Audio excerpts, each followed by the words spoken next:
Bismillah ar-Rahman ar-Rahim. Alhamdulillah wassalatu wassalamu ala Rasulullah. We continue with Imam Al-Ghazali's reading from Imam Al-Ghazali's Jawah al-Quran wa Durr, the Jews of the Quran and its pairs. In fact, it's really the second part. We are still reading uh, pairs, verses from Surah Al-Baqarah. The last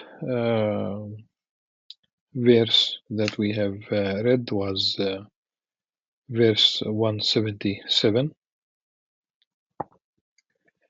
and the one that we have in front of us immediately is 194, and of course followed by 195.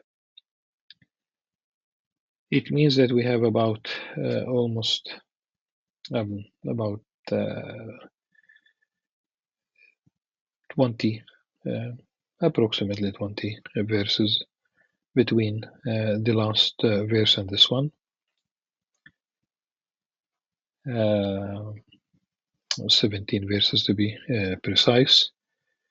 And the verse that we are concerned with here is verse 194, where it says أعوذ بالله السميع العليم من الشيطان الرجيم بسم الله الرحمن الرحيم الشهر الحرام بالشهر الحرام والحرمات قصاص فمن اعتدى عليكم فاعتدوا عليه بمثل ما اعتدى عليكم واتقوا الله واعلموا أن الله مع المتقين وأنفقوا في سبيل الله ولا تلقوا بأيديكم إلى التهلكة وأحسنوا إن الله يحب المحسنين.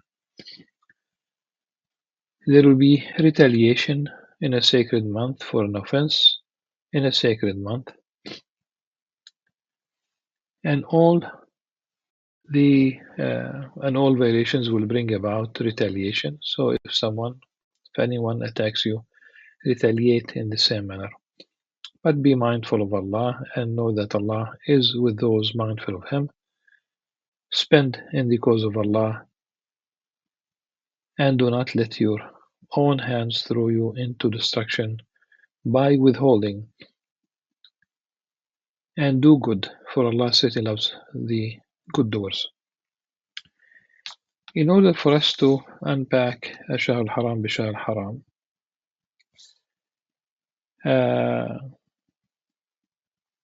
it's important to go back and just read few verses to provide more context. If one might say, why didn't Imam Ghazali begin with verse 191, where fighting is mentioned after mentioning the or even before, so 190. The verse before that, 189, is about Hajj, about pilgrimage. Then it shifts to, in 190, to fight in the cause of Allah only against those who wage war against you, but do not exceed the limits. Allah does not like transgressors. وقاتلوا في سبيل الله الذين يقاتلونكم ولا تعتدوا إن الله لا يحب المعتدين. So there are guidelines in Islam, and the Prophet ﷺ is reported to have instructed the Muslim community, telling them to depart, to leave, to initiate their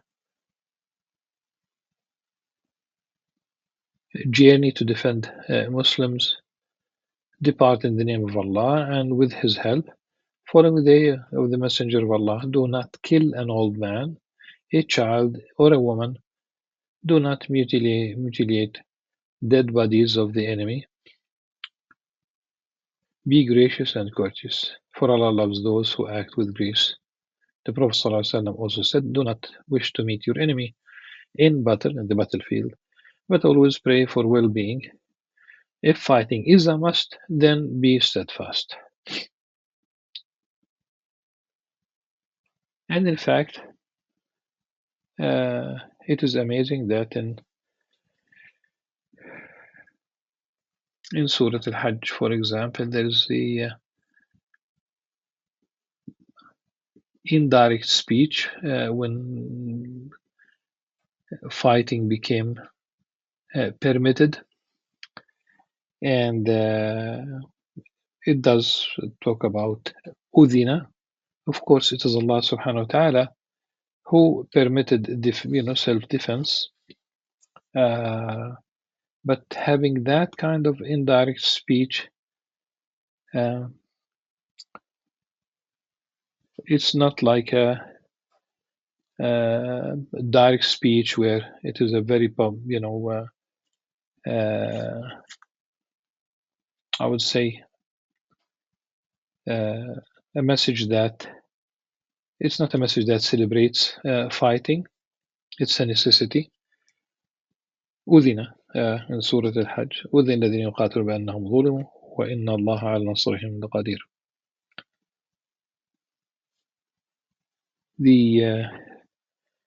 The Muslims, I think there was a hadith by Abu Bakr as-Siddiq radhiyallahu anhu. He said that he knew that fighting was coming, so there was no fighting yet. He knew that fighting was coming. So if we continue with the verses that so fight in the cause of Allah only against those who wage war against you, but do not exceed the limits. All the ethics of during times of conflict, war ethics, if you will. We do not. One should mention that if you could think of a Venn diagram where in one of the two circles you have jihad and in the other you have qital. So the fighting is in one of the circles and jihad is in the other. And there's an area of overlapping. That area is both qital and jihad, which means by definition that there is that qital which is not jihad and there is that jihad which is not qital. There's fighting which is not legitimate. There is jihad which is not fighting. So for fighting to be legitimate, it has to be within the parameters of the law. There are other limits. No collective punishment. You don't kill an animal except for food. You don't drown or burn the palm trees. If you talk about agricultural land, again, no collective punishment. And one has also to contextualize the hadith that was originally narrated by Abu Dawood, radiallahu anhu, when it says, do not kill an old man, a child, or a woman. Sometimes you'll find that certain armies, they have women who are in fighting roles.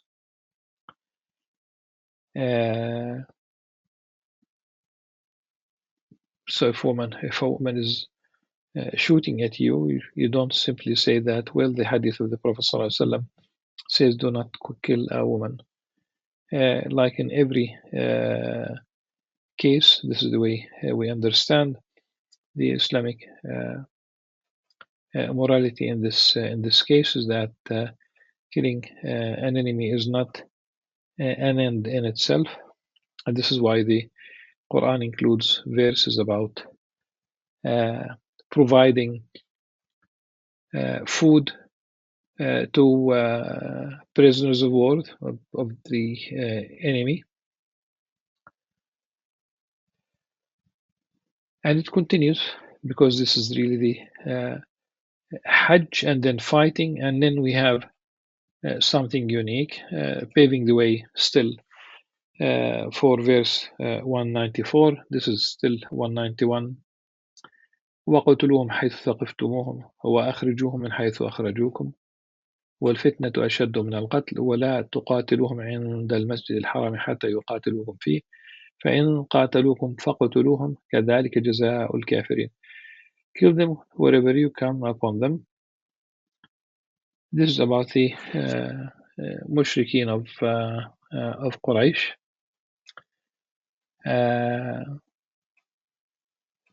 Sometimes this verse is misquoted, misinterpreted. To properly understand this verse, we have to contextualize it, because it says, and drive them out of the places from which they have driven you out. Originally, you talk about the Muslims being driven out of from their homes. In fact, they have left everything just in exchange to be left alone, to travel to Medina to be with the Prophet ﷺ, and to lead an Islamic life away from the idol worshippers of Mecca at the time. And this is why we need to speak at one point about the truce of Hudaybiyah, Sulh al-Hudaybiyah. Why it's permitted to fight? Because persecution is far worse than killing. وَالْفِتْنَةُ أَشَدُّ مِنَ الْقَتْلِ. And now to the sacred mosque, and do not fight them at the sacred mosque unless they attack you there. If they do so, then fight them. That is the reward of the disbelievers. Al-Masjid al-Haram, the sacred mosque, don't think that we talk about the building itself only. It is the Haram. It is the area, that sanctuary. It is the area you cannot, that you should not enter without declaring your ihram, wearing your ihram clothing when you go to Mecca. The building itself changes did change over the years. It's a massive place. It can accommodate 1,000,000 people easily today. It was not the case then. So it is the Haram, it's the area. This is why when the Qur'an says at the beginning of Surah Al-Isra,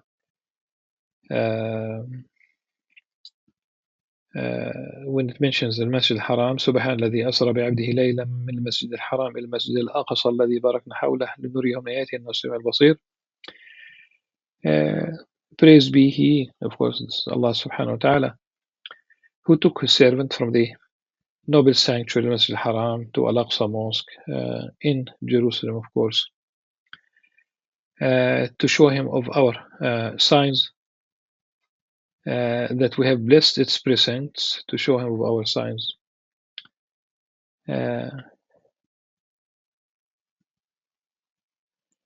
Allah subhanahu wa ta'ala is the all hearing, all seeing.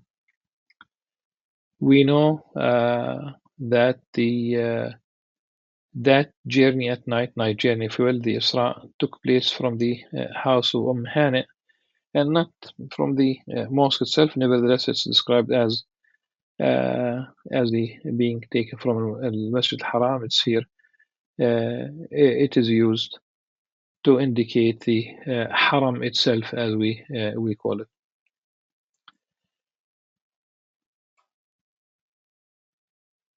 So there's a prohibition that one should not fight within the perimeters of the Haram. It's a sanctuary. In fact, pilgrims, you know very well that Muslim pilgrims should not hunt within the perimeters of the Haram. It's a grave sin for pilgrims to do so. And if they happen to, if someone makes the mistake, say not knowing still the penance, if you will, he should basically offer an offering, the equivalent of what he has hunted. Say if it's a gazelle that he hunted, then probably he would offer a sheep, and it will be the judgment of two adults with integrity, dawa adl, from amongst the community, the group, if you will. It shows how important it is to refrain from killing within the parameters of the haram. If they stop, if they cease, if they detest, and if they desist, if they cease and desist, then surely Allah subhanahu wa ta'ala is all forgiving, all merciful, and انتهوا إن الله غفور رحيم وقاتلهم حتى لا تكون فتنة ويكون الدين لله. Fight against them if they persecute you until there is no more persecution, and your devotion will be to Allah subhanahu wa ta'ala alone. If they stop persecuting you, let there be no hostility except against the aggressors. وقاتلهم حتى لا تكون فتنة ويكون الدين لله فإن انتهوا فلا عدوان إلا على الظالمين. Here now we have verse 194.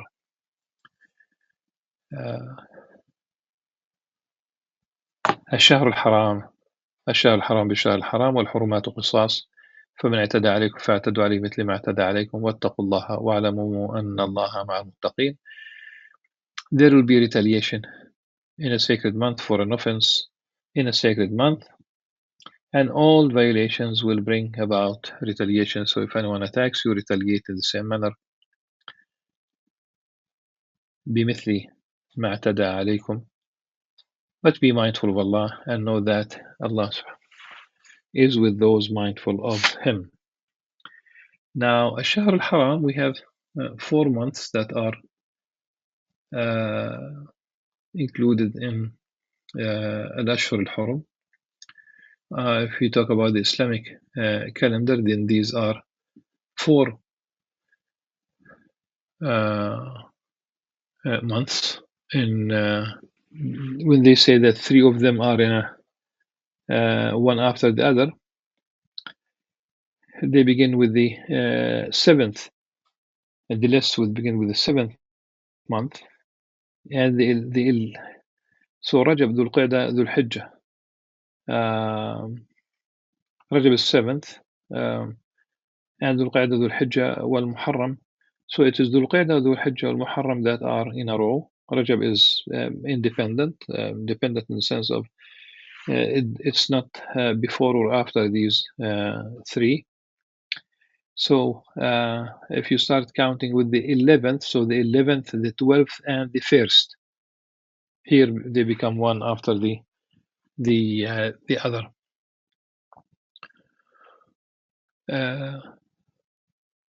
Allah subhanahu wa ta'ala declared in Surah Tawbah that these, so it's in the plan of Allah subhanahu wa ta'ala that these 4 months would be Hurum, and that which is Haram, it is that which is excluded from the normal behavior, and typically it is a smaller part of a larger group. So here we have 4 months out of 12. Food, that which is prohibited, is very little compared to the food which is halal. Say, for example, you talk about dead animals that we should not consume, pork which we should not consume, etc. It remains a small portion of the compared to the halal food. You have almost limitless number of possibilities that one can eat. So one can avoid the haram. It's a religious act. In terms of drinking, alcohol is prohibited as an example, and you have like a jillion halal drinks: orange juice, carrot juice, pomegranate, etc. And you start mixing all halal Alcohol is haram. It's very little compared to that which is halal. Business transactions, the halal is immense. Avoid trading in haram. Avoid riba transactions usually. So again, these 4 months, Rajab, Dhul Qa'dah, Dhul Hajj, wal Muharram, they are in the plan of things. And in Al-Baqarah 217 يسألونك عن الشهر الحرام قتال فيه قل قتال فيه كبير. And this is really there was a discussion at whether the prohibition is still valid or abrogated. The truth is that it is still valid, the hurma of these 4 months. But if the non-believers attack the Muslims during these months, they should know that the Muslims could retaliate and defend themselves. So the retaliation, one can remember the eye for an eye, but one should be very careful about this. The retaliation is there as a possibility, but the idea is to be able to live as a Muslim community to defend themselves. In Islam, there is no holy war, and this is one of the misconceptions. Literally, there is no holy war. So if you say Harb Muqaddasa, that's the Arabic equivalent of holy war. It does not exist in the Quran. Absolutely not. It does not exist in the Hadith of the Prophet ﷺ. It is pretty much a Christian term, and I hope that people will address this issue. I'm talking about the responsibility of Christian theologians to deconstruct this notion of holy in holy war, in as much as also the Jewish rabbis and intellectuals should address these stories that could be manipulated to justify genocide, like the Amalek, the story of the Amalek, or Joshua's story, destroying, annihilating Jericho, killing the people, killing animals, burning the city to the ground, or the verse that speaks about crushing the heads of babies against the rocks. I think it's about time to address all these issues. We Muslims should do our part, upholding the ethical limits mentioned in the prophetic traditions, and also the paying attention to the language of the Quran. Now, this is why the Prophet ﷺ, when he attempted to perform to go to Mecca, and he was able to continue all the way to Mecca, but the Meccans at the time, we talk about the idol worshippers, the mushrikun of Mecca, of Quraysh, and the tribes that were within, they had alliance. They negotiated with the Prophet ﷺ that they would not proceed to Mecca, resulting in Sulh Hudaybiyah. But before saying that,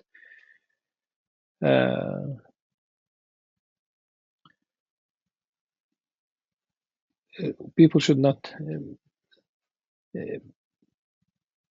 by saying بمثل ما اعتدى مثل ما اعتدى عليكم, then people should not exceed the what if it is simply skirmishes, you don't wage, massive war.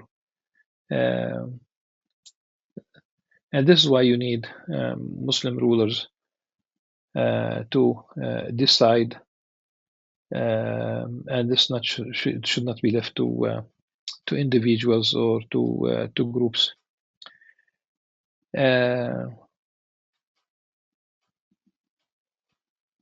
So, justice is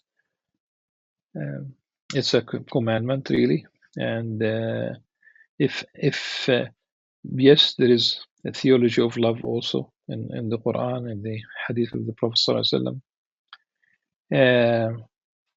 But a major virtue is justice, even with the mushrikeen at the time, and the verse itself was revealed in Mecca when Muslims did not even have strength, power, and there were later on in revelation of the verse of Qital in Medina. Of course, the overwhelming majority of the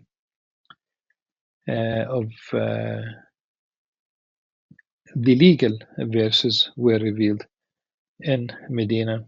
Muslim scholars differed about the number, but all in all, we talk about minimum about a couple of hundred verses about legal issues. The rest, they are about morals, faith, spirituality, etc. And the Prophet ﷺ, the Imam Ahmad narrated, Ahmad bin Hanbal, rahimahullah, he narrated that the Prophet ﷺ did not fight in any of these months of the Ashur al-Hurum unless the enemies invade, and then they have to defend themselves. And this hadith has been described by Al-Hafiz Ibn Kathir as having a sound chain of narrators. Isnaduhu sahih. Now, Ibn Kathir continues to mention the Hudaybiyah. He heard that Uthman bin Affan radiallahu anh was killed, and he was about to. He had a message to the idol worshippers of Mecca, and the Prophet ﷺ had with him 1,400 companions, and he did have a pledge of allegiance from these 1,400 companions to fight the idol worshippers. But remember, this is here we talk about Shahr Haram, but when he learned that Uthman ibn Affan was not killed, he gave up on fighting, and he was inclined to reconciliation, to have a truce, and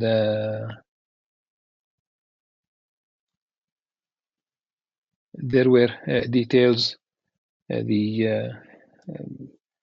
In fact, these are traditions mentioned in by Al-Bukhari and Muslims about Sulh Hudaybiyah. First of all, the 10 years limit was not intended for itself, but a treaty, a truce, would have a time mentioned there. So if a Muslim ruler decides that it's going to be beyond the 10, so it could be 15, 20, 25, whatever it is possible. The Fath, that's exactly the beginning. Some companions were not happy with the truce, because they knew that they could march to Mecca and perform the Umrah, and the Meccans would not dare to do anything because simply of their sheer numbers. And the Prophet ﷺ tried to avoid Khalid ibn al-Walid at one point.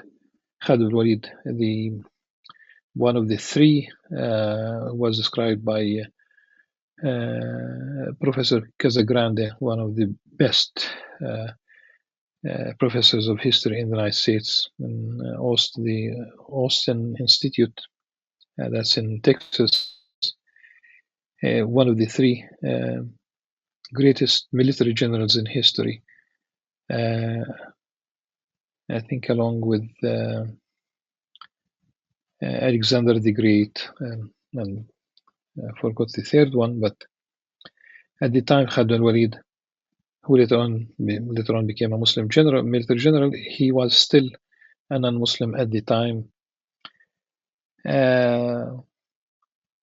One of the things that the Prophet ﷺ said when negotiating the terms of the truce because he wanted really to avoid conflict, despite the strength that they had.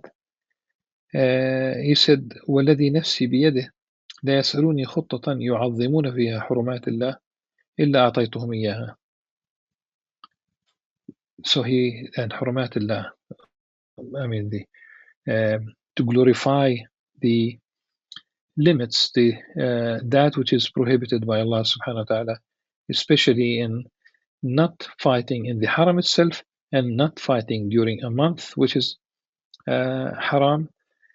And Prophet ﷺ was determined not to shed blood. This is really the bottom line. And of course, we have the next verse, which is in which Imam Al-Ghazali mentioned. That's 195. It's about spending in the path of Allah subhanahu wa ta'ala. Abu Ayyub al-Ansari, radiallahu anhu, when he was on the outskirts of Constantinople at the time, they lined up in front of the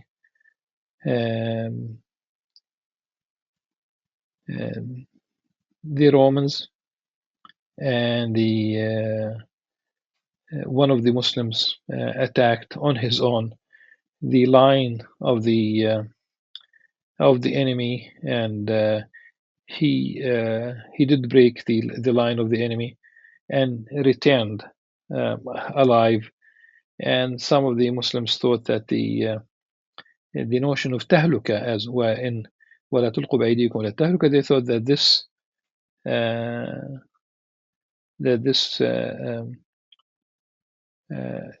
this Muslim violated the Islamic law in this case.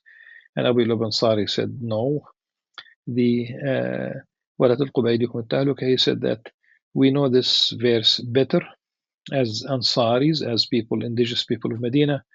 He said that this verse was revealed, the context of which involves the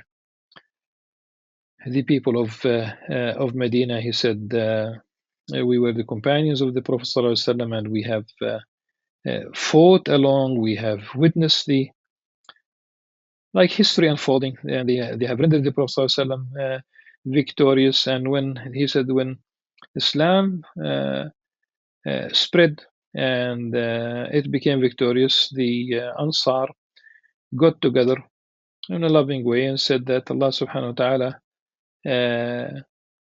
honored us by the companionship of the Prophet ﷺ, and that Allah subhanahu wa ta'ala rendered the Prophet ﷺ victorious until Islam spread out and the Muslims became many. And we have given the Prophet ﷺ preference over our families and properties and children, and now there is no war. Let's go back to our families and to our children, and we stay with them.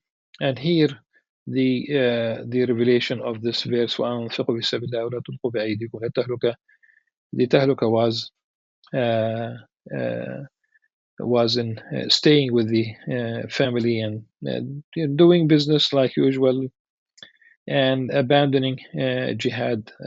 فكانت تهلكته, as Ibn Kathir narrates in his تفسير, فكانت تهلكته في الإقامة في الأهل والمال وترك الجهاد. رواه أبو داود والترمذي والنسائي, and many others. So this is really, they knew that they should not simply relax and enjoy themselves. Again, what I began with about Abu Ayyub al-Ansari is that he was on the outskirts of Constantinople, and he is buried there. Originally, he was buried in a place, if I remember very well, originally it would be outside the walls of Constantinople. He asked his companions to take him to the very last part, to the very last place, the closest place to the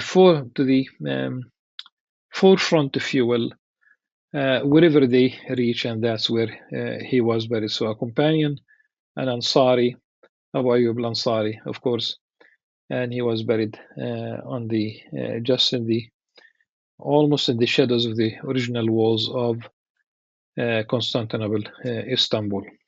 I think this sheds some light on this particular pair, these two verses that Imam Ghazali mentioned. Inshallah, in the next session we'll begin with verse 218. Until then, سبحانك اللهم وبحمدك أشهد أن لا إله إلا أنت أستغفرك وأتوب إليك. السلام عليكم ورحمة الله وبركاته.